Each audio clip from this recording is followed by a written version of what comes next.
There are increasing concerns tonight about what the president-elect could, would, or should do about a business empire that many feel creates a conflict of interest with his new job. Chief National Correspondent Ed Henry looks into that tonight.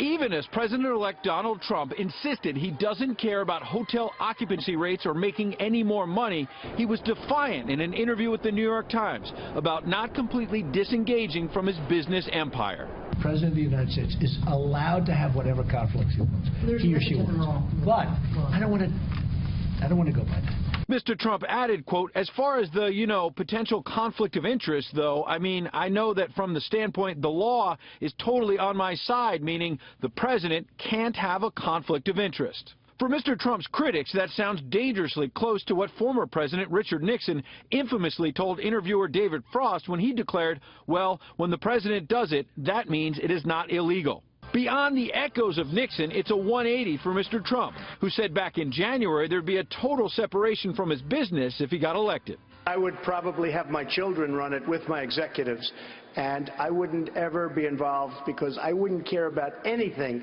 but our country, anything. While his son Eric suggested earlier this month all of the children would be taking on a much larger role at the Trump organization. One of the fortunate things for my father and our father is that he was able to step out of the company to run for commander-in-chief, and I think he's going to rely on us more than ever. The president-elect suggested otherwise to the New York Times, that he's not pulling back from the company, even as he insisted he will not be focusing on properties like his new luxury hotel in Washington.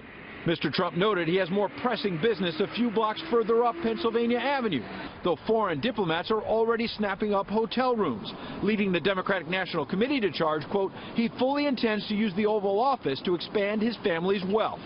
The president-elect was pressed by the Times about whether he used a meeting with Brexit leaders to discuss how wind farms may interfere with the views of one of his golf courses. I might have brought it up, not having to do with me, just, I mean, the wind is a very deceiving thing. First of all, we don't make the windmills in the United States. The president-elect also defended a meeting he had with his business partners from India by saying he was just taking photos with friends and is entitled to still be a human being as president, though a broader question may be how much time his business distracts from his legislative agenda. Doug? Ed Henry here in Washington tonight. Thank you, Ed.